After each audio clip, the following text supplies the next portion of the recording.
Asahan na ang mga pasabog sa Senate Blue Ribbon Committee sa pagpapatuloy ng investigasyon ito sa flood control scandal sa Lunes.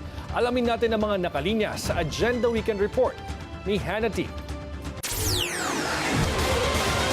May tetestigo raw tungkol sa di umano'y kaugnayan ni Curly Liscaya kay dating Speaker Martin Romualdez. Nasa 2 resource person daw ang magpapatotoo sa Senate Blue Ribbon Committee hearing sa Lunes tungkol sa pagbili ni Romualdez ng isang house and lot sa South Forbes noong 2023 kung saan si Liscaya raw ang nagsilbing pangpronta nito. Nakakuha si Senate Blue Ribbon Committee Chair Ping Lacson ng kopya ng Deed of Absolute Sale at mga tseke ayon sa isang panayam sa kanya. Bagamat hindi pinangalanan si Liscaya bilang buyer sa bentahan, ito naman daw ay isang korporasyong ang pangunahing stockholder ay may kaugnayan umano kay Romualdez.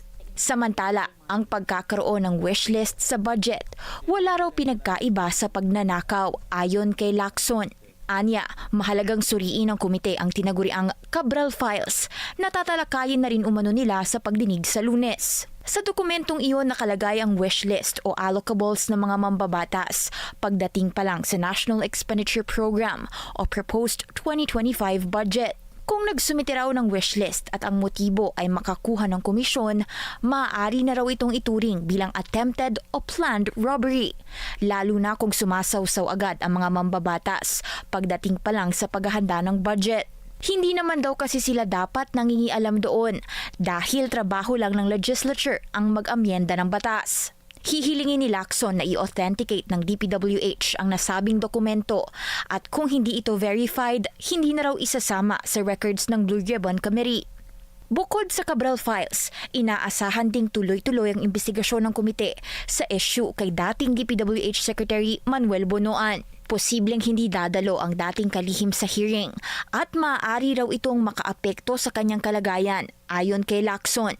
Kailangan daw kasing maipaliwanag ang pagkakaroon ng mali-maling grid coordinates ng DPWH projects sa termino ni Bonoan at meron daw tetestigo na individual tungkol dito. Ipinahayag ng kampo ni Bonoan ang pananatili nito sa California hanggang February 15 dahil sa eye operation ng kanyang asawa. Umalis si Bonoan ng bansa sa gitna ng flood control scandal at sabi ni Lacson, pag-aaralan daw kung papayagan si Bonoan dumalo sa hearing through video conferencing. Yan ay basta't nasa loob daw ng embassy o consulate ang dating kalihim at may pwedeng mag-administer ng kanyang oath doon. Ang bata naman ni Bonoan na si dating DPWH Undersecretary Roberto Bernardo, pagpapaliwanagin din tungkol sa di umano'y tangkang pagkuha sa kanya sa kustodiya ng dating PNP Chief Nicolas Torre III. May option daw si Torre dumalo sa pagdinig para ilahad din ang kanyang panig. Naghain na ng sabina ang Senado sa mga dawit sa flood control scandal para i-compel silang dumalo sa pagdinig. Kabilang dito si dating Congressman Zaldico na ngayon hindi pa natutukoy ang kanyang lokasyon.